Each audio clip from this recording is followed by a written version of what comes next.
Bismillahirrahmanirrahim. Assalamualaikum warahmatullahi wabarakatuh. Perkenalkan Pak, kami dari kelompok 1 MKU Pancasila PAN 26 FKGC. Pada kesempatan kali ini kami akan membawakan presentasi. Baik, langsung saja saya serahkan kepada pemateri pertama.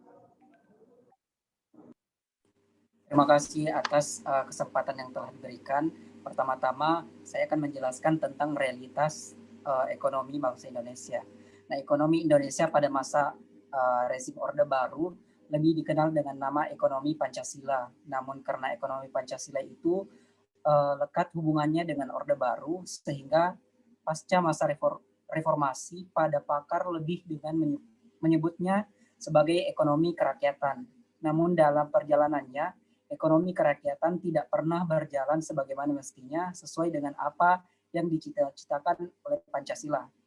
Penerapan nilai-nilai Pancasila dalam kebijakan ekonomi. Yang pertama adalah nilai ketuhanan yang Maha Esa. Roda perekonomian ditegakkan oleh rangsangan-rangsangan ekonomi, sosial, dan moral.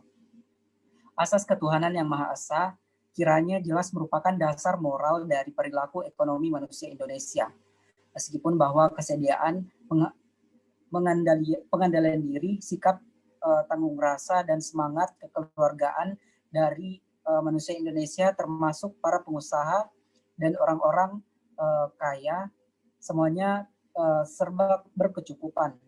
Diharapkan kebijakan yang dibuat oleh pemerintah mencakup sila ketuhanan yang Maha Esa, yaitu mempertimbangkan moral serta sifat-sifat sistem moral ekonomi Indonesia, memegang telah melandasi atau menjadi pedoman perilaku ekonomi perorangan. Kelompok-kelompok dalam masyarakat dalam hal ini diharapkan ada semangat pembangunan ekonomi tanpa adanya diskriminasi antara pemodal besar dengan pemodal kecil, di mana dapat menciptakan gotong royong serta bertakwa kepada Tuhan Yang Maha Esa. Masyarakat harus bisa menjadi pelopor kebijakan yang Pancasilais dan menunjukkan keberpihakan pada pelaku usaha kecil dengan cara memberikan prioritas kebijakan ekonomi kepada pelaku usaha kecil dan menengah. Yang kedua adalah nilai kemanusiaan yang adil dan beradab. Ada kehendak kuat dalam seluruh masyarakat untuk mewujudkan kemerataan sosial sesuai dengan asas-asas kemanusiaan.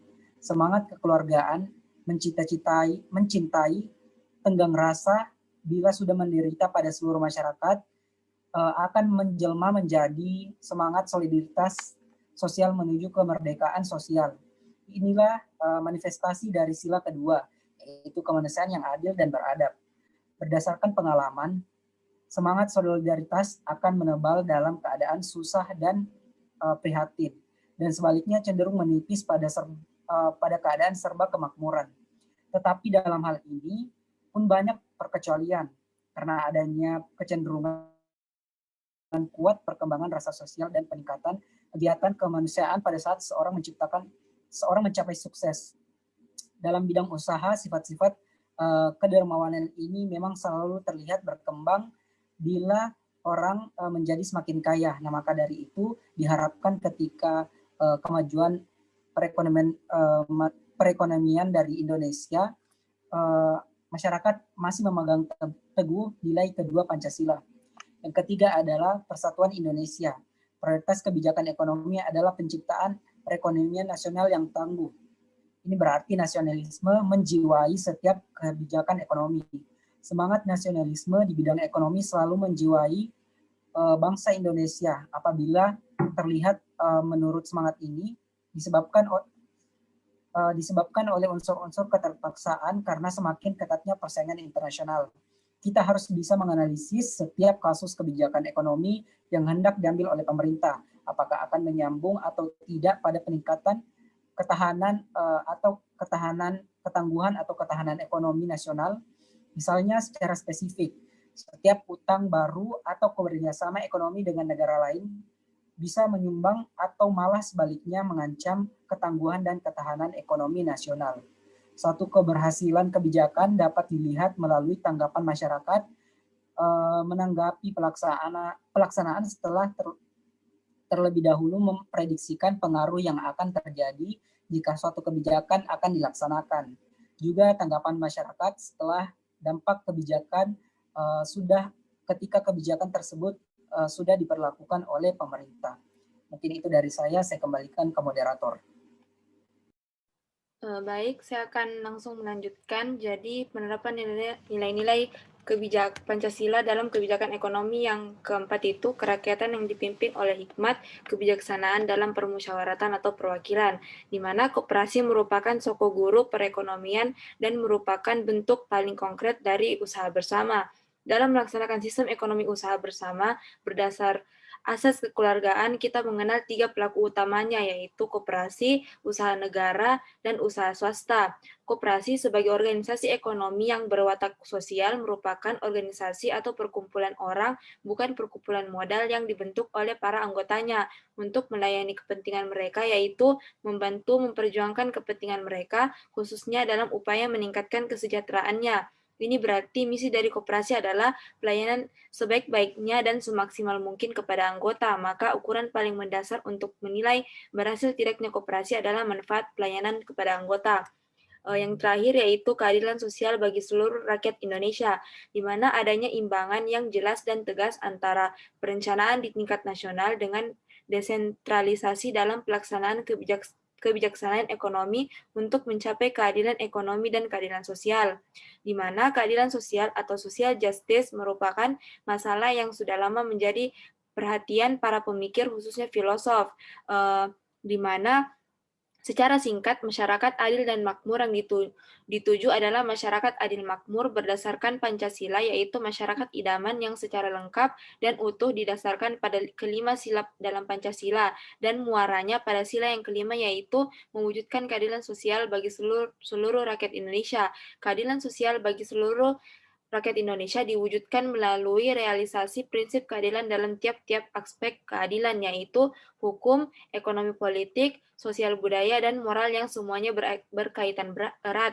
Jika semua program dalam kebijakan ekonomi yang dibuat oleh masyarakat dapat terimplementasi dengan baik, serta sasarannya tertuju dengan tepat, tentu akan sedikit memberikan ruang bagi pelaku usaha kecil, sehingga harapan tentang keadilan sosial ekonomi masyarakat dapat terwujud sekaligus mengurangi stigma buruk terhadap pemerintahan yang ada. Mungkin saya akan berikan langsung kepada materi selanjutnya.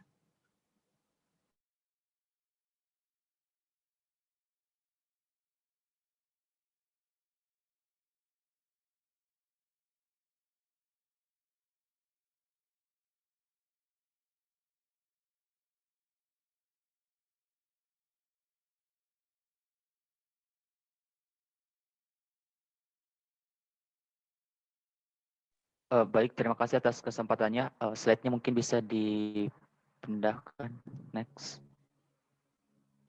Ya, jadi pada kesempatan kali ini saya akan menjelaskan tentang masalah yang terkait dengan kebijakan pemerintah yang tidak sesuai dengan nilai-nilai Pancasila. Jadi yang pertama harus kita ketahui bahwa era reformasi yang sudah berjalan dari sejak 1988 ternyata membawa angin segar demokrasi Indonesia yang mengawali tonggak sejarah baru yang terus bergulir ke dalam babak baru ke sebuah masa yang penuh kebebasan dalam menganut dan mengungkapkan suatu pandangan politik. Namun sayang seribu sayang kebebasan terhadap suatu pandangan politik dan juga hal tersebut berdampak pada pamor Pancasila sehingga menjadikan sebuah alasan untuk menyampaikan keprihatinan terhadap perbaknya pandangan politik sekretariatan di tengah kehidupan masyarakat dan berbangsa dan bernegara. Lebih dari itu, Pancasila dianggap tidak menjawab apa yang menjadi relevansinya terhadap tantangan ke depan, termasuk untuk meningkatkan kesejahteraan bangsa. Kemudian realitas ekonomi menunjukkan bahwa perilaku ekonomi masyarakat dan kebijakan ekonomi pemerintah masih banyak yang menyimpang dari nilai-nilai Pancasila. Nah, karena dari hal tersebut, Pancasila bagi sebagian masyarakat itu baru sebatas hanya sebagai pola perasaan atau yang disebut dengan pattern of feeling, dan pola pikir yang disebut dengan pattern of thinking. Jadi sehingga hal tersebut memberikan perilaku kepada masyarakat terhadap pola tindakan atau yang disebut dengan pattern of action. Nah, apa yang terjadi? Akibatnya adalah rendahnya ketahanan terhadap pengaruh luar yang mengedepankan kebutuhan material yang memunculkan nafsu keserakahan dan belum dilaksanakannya nilai-nilai Pancasila dan kebijakan ekonomi pada bagian nasional. Next. Ya, mungkin itu yang sempat saya sampaikan. Selanjutnya saya serahkan ke pemateri selanjutnya. Terima kasih pemateri sebelumnya. Jadi saya akan melanjutkan yaitu solusi. Bisa next. Jadi solusi yang ditawarkan di sini adalah solusi dari permasalahan adalah dengan pencerahan Pancasila. Itu yang utama, pencerahan Pancasila pada para pembuatan kebijakan, kemudian kaum penyelenggara negara dan para elit politik kita. Pengimplementasian nilai-nilai Pancasila dalam kebijakan selalu diupayakan oleh orang-orang yang peduli terhadap Pancasila. Oleh karenanya, para pemerhati Pancasila selalu mengupayakan agar Pancasila selalu hadir pada sanubari masyarakat, terutama setiap kegiatan masyarakat. Salah satu faktor yang menyebabkan menurunnya nilai-nilai Pancasila dalam hal ini gotong royong adalah karena pengaruh globalisasi yang mau tidak mau membawa kita dalam pusaran pasar bebas. Dengan adanya pasar bebas, tentu dalam hal kebijakan ekonomi, para pelaku usaha kecil, menengah atau biasa disebut dengan UKM perlu mendapatkan proteksi dari pemerintah. Dalam rangka mengembangkan usaha menengah menjadi usaha besar, usaha kecil menjadi usaha menengah, dan usaha mikro menjadi usaha kecil. Salah satu kendala yang dihadapi adalah modal untuk investasi dan modal untuk kerja, karena jangkauan pasar yang masih terbatas, teknologi yang digunakan belum efisien, dan manajemen usaha yang belum efisien, maka resiko kegagalannya cukup tinggi. Mungkin itu saja yang bisa saya sampaikan. Terima kasih, saya kembalikan ke moderator.